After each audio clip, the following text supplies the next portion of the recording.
IELTS 16. Test 1. This is the IELTS listening test.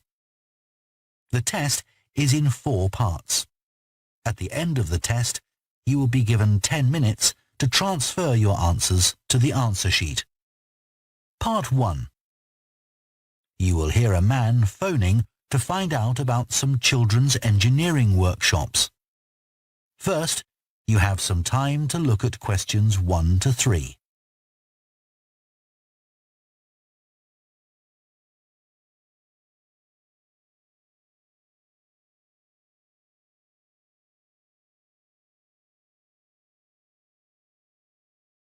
Now listen carefully and answer questions 1 to 3.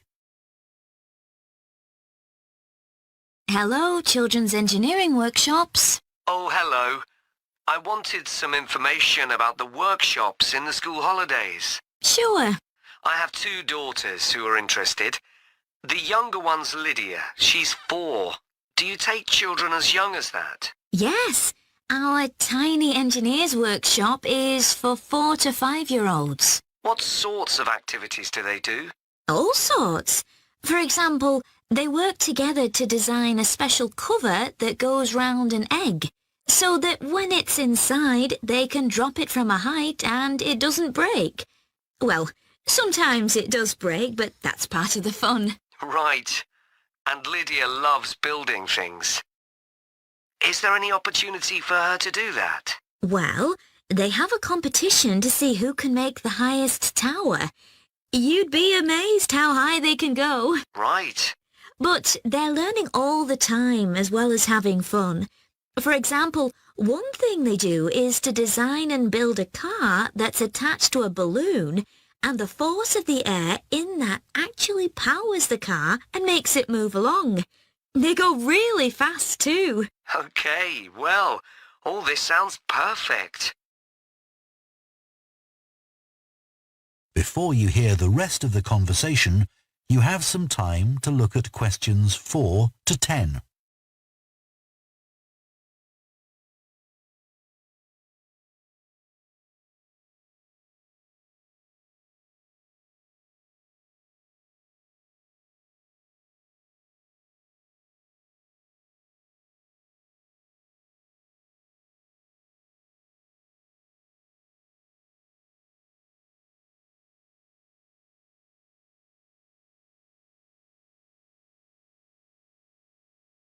Now listen and answer questions 4 to 10.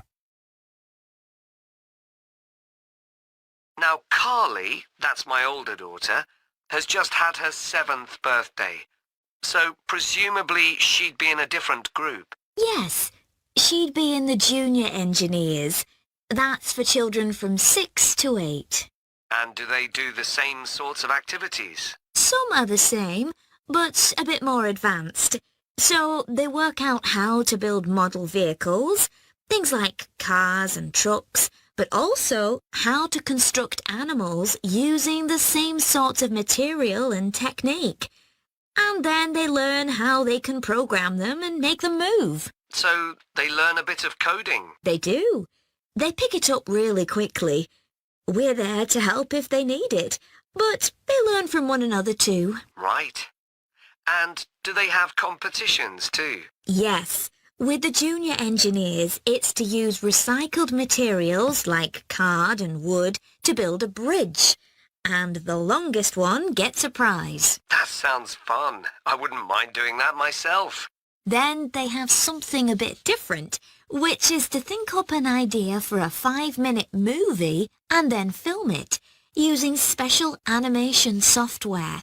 You'd be amazed what they come up with. And of course, that's something they can put on their phone and take home to show all their friends. Exactly. And then they also build a robot in the shape of a human, and they decorate it and program it so that it can move its arms and legs. Perfect. So, is it the same price as the tiny engineers?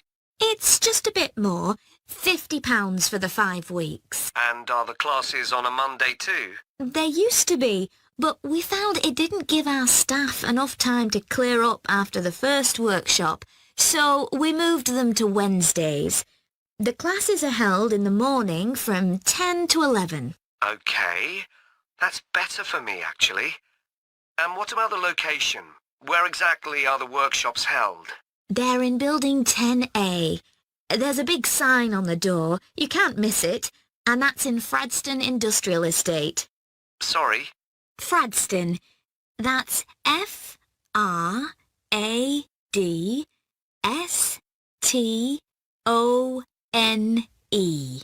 And that's in Grassford, isn't it? Yes, up past the station. And will I have any parking problems there? No, there's always plenty available. So, would you like to enroll Lydia and Carly now? OK. So, can I have your full name and... That is the end of Part 1. You now have half a minute to check your answers to Part 1.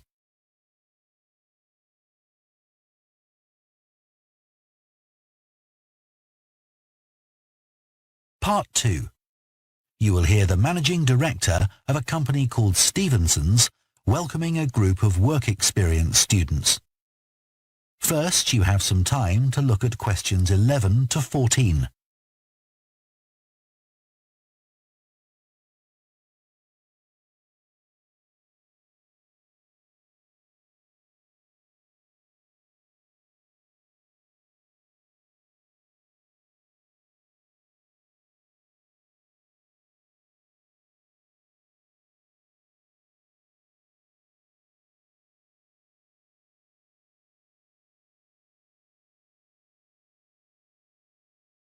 Now listen carefully and answer questions 11 to 14.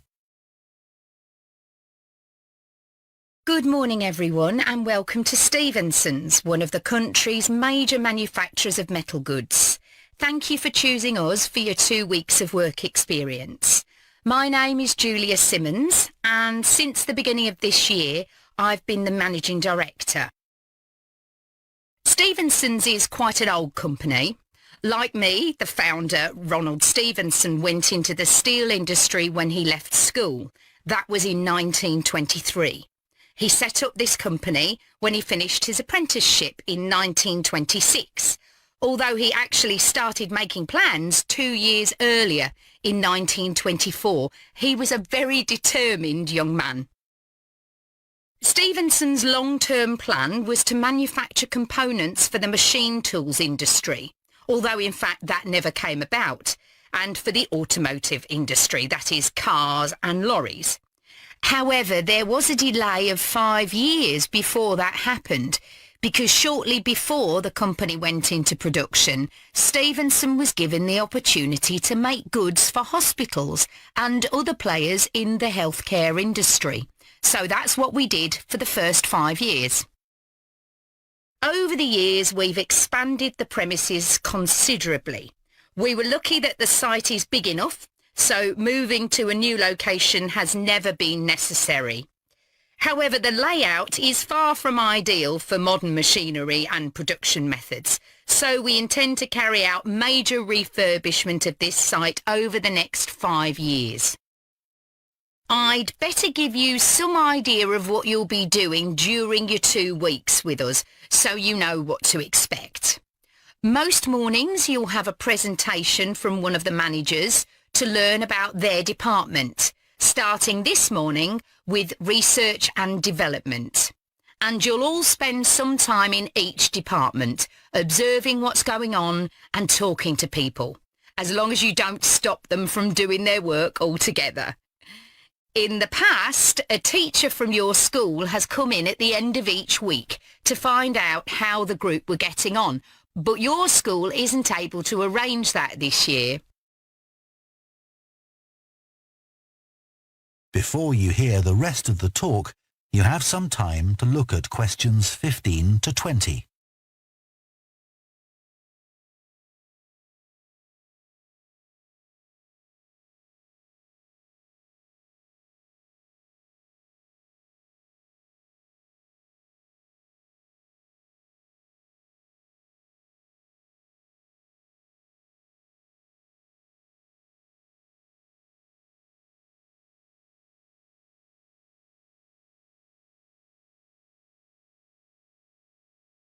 Now listen and answer questions 15 to 20. OK, now I'll briefly help you to orientate yourselves around the site. As you can see, we're in the reception area, which we try to make attractive and welcoming to visitors. There's a corridor running left from here, and if you go along that, the door facing you at the end is the entrance to the coffee room. This looks out onto the main road on one side and some trees on the other, and that'll be where you meet each morning. The factory is the very big room on the far side of the site. Next to it is the warehouse, which can be accessed by lorries going up the road to the turning area at the end. You can get to the warehouse by crossing to the far side of the courtyard, and then the door is on your right. Somewhere you'll be keen to find is the staff canteen. This is right next to reception. I can confidently say that the food's very good, but the view isn't. The windows on one side look onto a corridor and courtyard, which aren't very attractive at all, and on the other onto the access road, which isn't much better. You'll be using the meeting room quite often, and you'll find it by walking along the corridor to the left of the courtyard and continuing along it to the end. The meeting room is the last one on the right, and I'm afraid there's no natural daylight in the room. Then you'll need to know where some of the offices are. The Human Resources Department is at the front of this building, so you head to the left along the corridor from reception, and it's the second room you come to. It looks out onto the main road. And finally, the boardroom, where you'll be meeting sometimes. That has quite a pleasant view, as it looks out onto the trees. Go along the corridor past the courtyard, right to the end. The boardroom is on the left, next to the factory. OK, now, are there any questions before we move? That is the end of part 2. You now have half a minute to check your answers to part 2.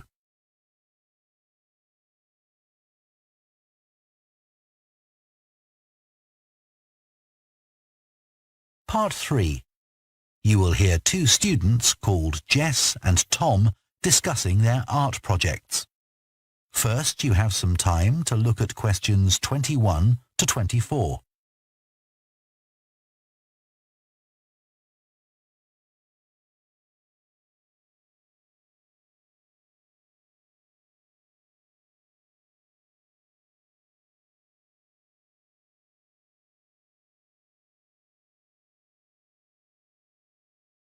Now listen carefully and answer questions 21 to 24. How are you getting on with your art project, Tom? Okay. They gave us the theme of birds to base our project on, and I'm not really all that interested in wildlife, but I'm starting to get into it. I've pretty well finished the introductory stage. So have I.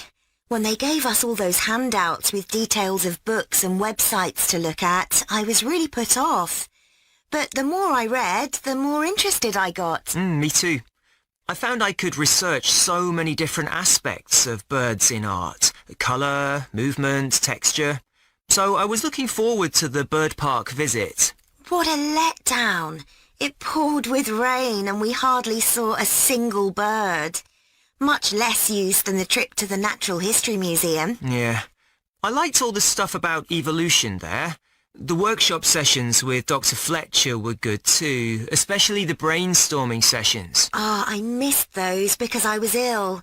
I wish we could have seen the projects last year's students did. I suppose they want us to do our own thing, not copy.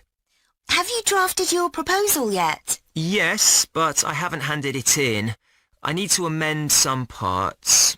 I've realised the notes from my research are almost all just descriptions. I haven't actually evaluated anything, so I'll have to fix that. Oh, I didn't know we had to do that. I'll have to look at that too. Did you do a timeline for the project? Yes, and a mind map. Yeah, so did I. I quite enjoyed that. But it was hard having to explain the basis for my decisions in my action plan. What? You know, give a rationale. I didn't realise we had to do that. OK, I can add it now. And I've done the video diary presentation and worked out what I want my outcome to be in the project. Someone told me it's best not to be too precise about your actual outcome at this stage, so you have more scope to explore your ideas later on. So I'm going to go back to my proposal to make it a bit more vague. Really? OK, I'll change that too then. Before you hear the rest of the discussion, you have some time to look at questions 25 to 30.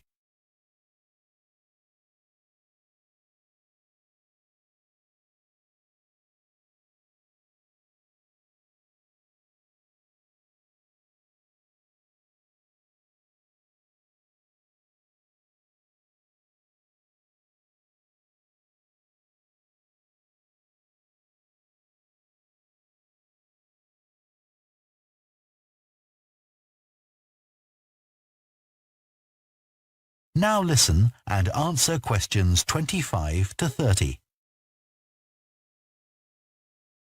One part of the project I'm unsure about is where we choose some paintings of birds and say what they mean to us. Like, I chose a painting of a falcon by Landseer.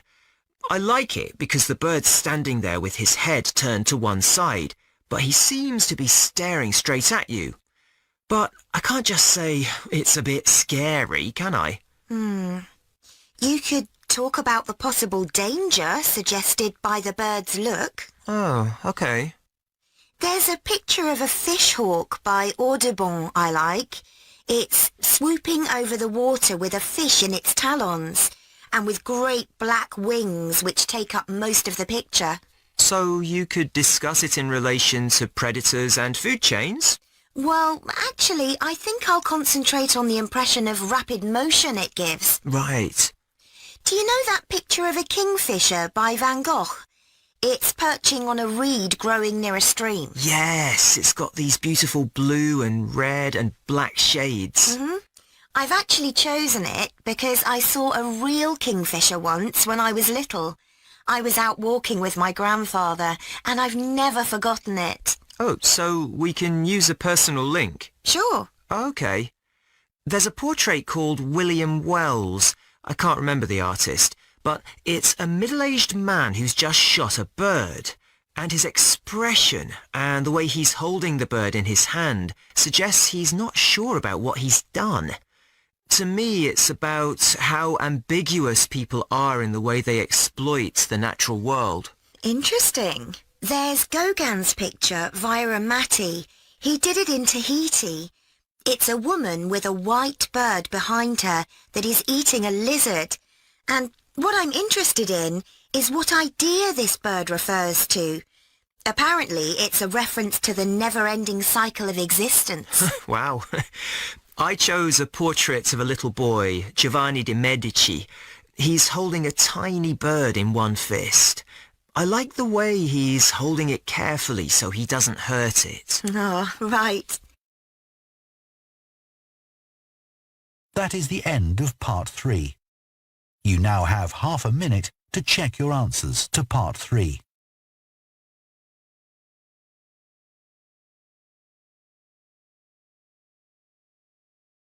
Part 4.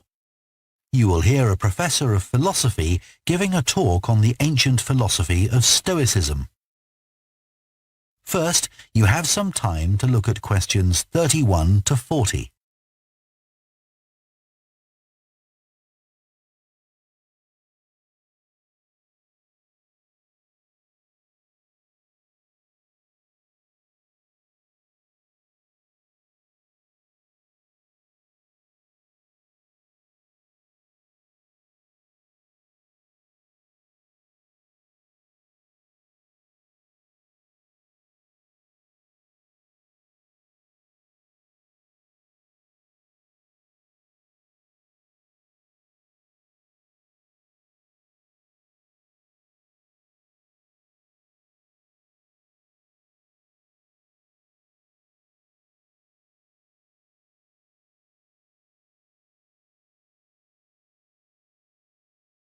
Now listen carefully and answer questions 31 to 40.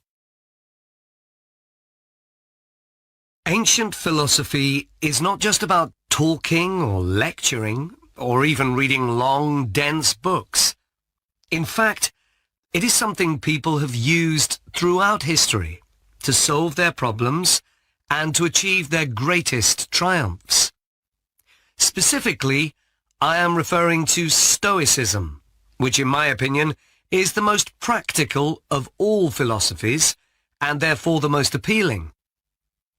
Stoicism was founded in ancient Greece by Zeno of Citium in the early 3rd century BC, but was practiced by the likes of Epictetus, Cato, Seneca, and Marcus Aurelius.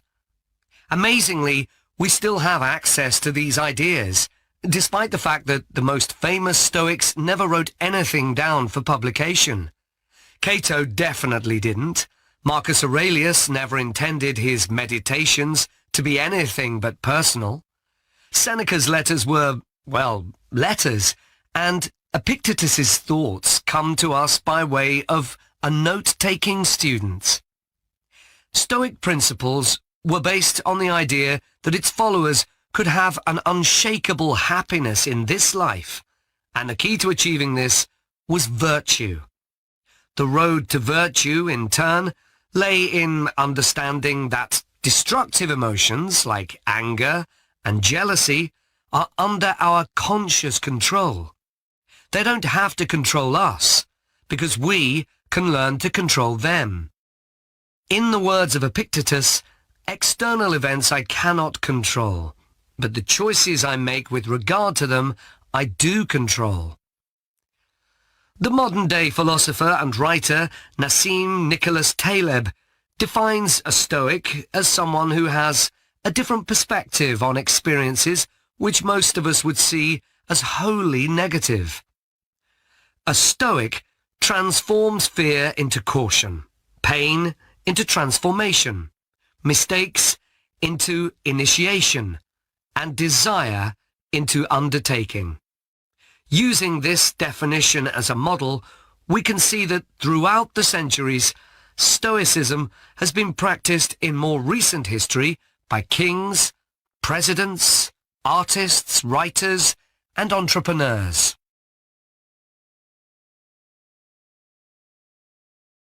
The founding fathers of the United States were inspired by the philosophy. George Washington was introduced to Stoicism by his neighbours at age 17, and later put on a play based on the life of Cato to inspire his men. Thomas Jefferson kept a copy of Seneca beside his bed. Writers and artists have also been inspired by the Stoics. Eugene Delacroix, the renowned French Romantic artist, known best for his painting Liberty Leading the People, was an ardent Stoic, referring to it as his consoling religion. The economist Adam Smith's theories on capitalism were significantly influenced by the Stoicism that he studied as a schoolboy, under a teacher who had translated Marcus Aurelius's works. Today's political leaders are no different, with many finding their inspiration from the ancient texts. Former US President Bill Clinton rereads Marcus Aurelius every single year, and many have compared former President Obama's calm leadership style to that of Cato.